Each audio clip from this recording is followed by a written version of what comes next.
ఏం పేరవా? మల్లమ్మ. తాతయ్య నీ పేరు? నరసయ్య. ఇది మీ సొంత ఇల్లేనా? పిల్లలు ఉన్నారా? అసలు మామూలుగానే పుట్టలేదా? ఏం చేస్తూ ఉంటావు? ఇప్పుడు మామూలుగా ఏదైనా పని చేసుకుంటూ ఉంటావా లేకపోతే? సంవత్సరం పని లేక 2 సంవత్సరాలు. అంటే చెయ్యలేక పని లేక? పని చెయ్యలేక చేతగాక ఏం చేయాలి? అమ్మని బాగానే చూసుకుంటున్నావా?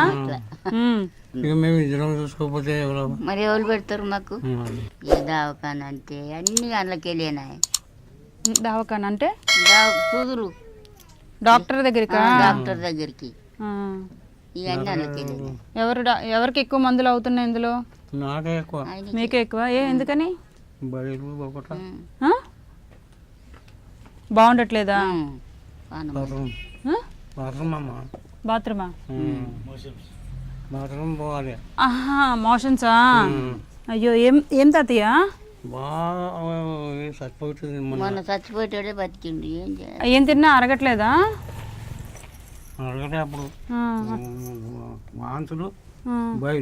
డాక్టర్ దగ్గర పోతే కమ్మి అవుతుంది అంటారు. డాక్టర్ దగ్గరికి వెళ్తే తగ్గుతుంది, మళ్ళీ వెళ్ళకపోతే మళ్ళీ మామూలు అవుతుంది.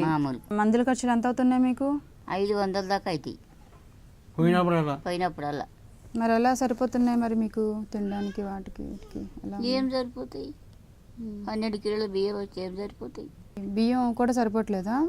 మరి ఏం చేస్తున్నారు? ఎన్ని రోజులు వస్తాయి అవి? ఏం చేస్తావు? గట్టిని ఓనాడు ఇన్ని పెట్టుకున్నట్టు ఓనాడు ఇన్ని ఊకున్నట్టు ఇట్లా గడుపుతున్నాం. పొద్దు ఎవరి ఇంటికి పోతే ఎవరు ఇస్తారు? ఎవరు ఇయ్యరు. యాడికి పోయినా 10 రూపాయలు 20 రూపాయలు అనబట్టి. ఇంకో కూర తరువు అయిపోతాయి, కూరగాయల తరువు అయిపోతాయి. గట్టింది మా బతుకు. ఏం చేయాలి? బంధువులు ఎవరు లేరమ్మా? తాతయ్య ఆయనకు లేరు, నాకు లేరు. ఒక్కరొక్కరు అన్నారా? ఉండి చనిపోయారా లేకపోతే? ఉండి చనిపోయిండ్రు. వాళ్ళ పిల్లలు కూడా లేరా? వాళ్ళ పిల్లలు ఉన్నారు. వాళ్ళ ఇంటికాడ వాళ్ళే ఉంటుంది, ఎవరి ఇంటికాడ వాళ్ళే ఉంటుంది. నాకేం అక్కడికి వస్తుండ్రు. అమ్మాయి ఏడుస్తున్నావా? అయ్యో నేను చూడలేదమ్మా. ఎందుకు ఏడుస్తున్నావు? అయ్యో ఏడోకమ్మా, ఏడోక. అయ్యో అయ్యో నిన్ను ఏడిపించడానికి వచ్చాను నేనైతే. ఎందుకు ఏడుస్తున్నావు? చెప్పు. ఏం గుర్తొచ్చిందో చెప్పు. కష్టాలు. బియ్యం ఉన్నాయమ్మా ఇప్పుడు నీకు ఇంట్లో? కష్ట సుఖాలన్నీ ఆగిపోస్తాయి కదా. అవునవును ఉన్నాయి. ఇంత వ్యవసాయాలు ఉన్నాయి. తాత నువ్వు కూడా ఏడుస్తున్నావా తాత? అయ్యో మా అమ్మ ఇలా ఈసారి ఇలా ఏడవకూడదు, నవ్వాలి. తినడానికి లేదు, బియ్యం కూడా లేకున్నా అలా 6 కేజీలు 12 కేజీలతో సరిపెట్టుకుంటున్నారు. మీ కష్టాలు నాకు అర్థమైనాయి. మీరు ఆడడం కాదు, నన్ను కూడా ఏడిపించారు. తీసుకురండి.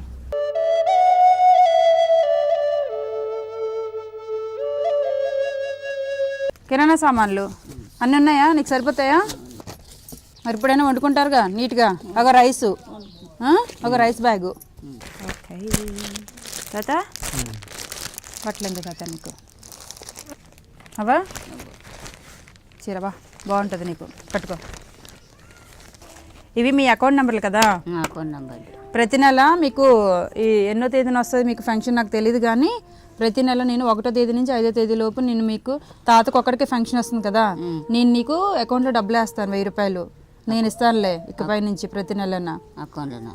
అకౌంట్లో పోస్ట్ ఆఫీస్కి వెళ్ళి తీసుకోవచ్చు మీరు. సరే ఇప్పుడు మీరు ఏంటది ఫంక్షన్కి వెళ్తున్నారు కదా, అలాగే నీకు వేస్తాను. తాతకి వద్దు, నీకు వేస్తాను. నీకు వస్తున్నాయి కదా తాత? నీకు నేను ఫోటో తీసుకున్నానవ్వా. ఈ అకౌంట్లో నీకు ప్రతి నెల నీకు 1000 రూపాయలు నేను వేస్తాను. ఓకేనా? ఒకరు డబ్బులు మందులకి వెళ్ళిపోయినా ఇంకొకరు డబ్బులతో కనీసం మీరు కూరగాయలకి వాటికి ఇబ్బంది లేకుండా వండుకొని తినండి, సరేనా? ఇప్పటికైతే ఖర్చులు ఉంచుకోండి, సరేనా? పోయిరానా మరి?